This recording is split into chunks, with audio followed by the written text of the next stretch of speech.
The watermelon, keffiyehs, keys, slingshots, and the olive branch, ceasefire now, stop the genocide. Well-known symbols and slogans symbolizing and supporting the Palestinian cause have been labeled as potentially anti-Zionist and anti-Israel in a new 57-page guide published by Germany's Buchenwald Memorial Center on July 7th. The first section of the report purportedly aims to spot symbols, brands, and bands that are associated with the far right and Nazism. For instance, hand signs or motifs related to the wolf, which the report claims to be a symbol of the far right. However, the wolf is widely used in Turkey to symbolize Turkic mythology and culture, representing pre-Ottoman Turkic civilizations. The second section of the report treats pro-Palestine symbols as equally dangerous as neo-Nazi and far-right symbols, viewing them as part of an anti-Semitic, anti-Israel narrative that emerged after Israel launched its war on Palestine's Gaza on October 7, 2023, while avoiding the context of Israel's genocidal actions in the besieged enclave and neglecting to provide information about the death and destruction Israel has wrought there.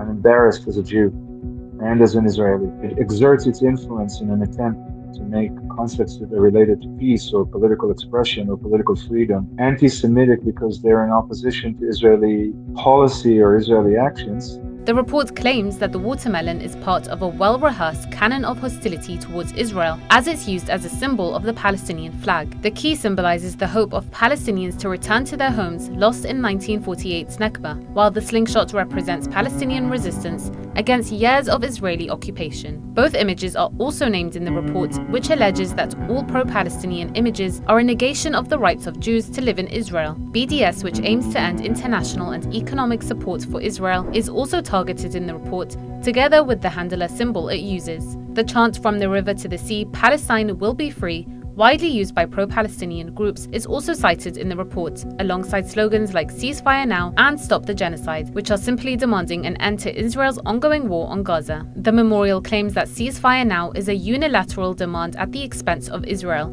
and takes objection to words like apartheid and genocide, adding that the latter demonizes the Jewish state.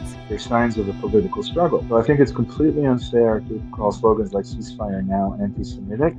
By the way, I also think that "From the river to the sea, Palestine will be free" is not anti-Semitic. I think Israel is an occupying power. I think the notion that it's an anti-Semitic slogan is based on a racist notion that should Palestinians enjoy political freedom, the first thing they will do is kill all the Jews. I don't see any basis for this notion. The memorial was built on the site of a Nazi concentration camp and funded by a German government ministry, despite its function as the most important institution in Germany devoted to the remembrance of one of the worst genocides committed in recent history. It now seems to be blind to Palestinian suffering and the genocide Israel has been carrying out against Palestinians in Gaza. I think the Holocaust has been cheapened mostly by Israel for a long time. Israel is the one who's been perpetrating genocide, but Israel has been using the Holocaust as kind of a trump card. You can't tell us anything because we have to, we've got the Holocaust and you still owe us. Besides bans on "From the river to the sea" and keffiyehs in schools, the other symbols and slogans cited in the report have not been legally banned by the German government, with the report criminalizing these additional phrases and images and thereby opening a space for further bans. Will anti-Muslim and anti-Palestine sentiment be further incited in the country?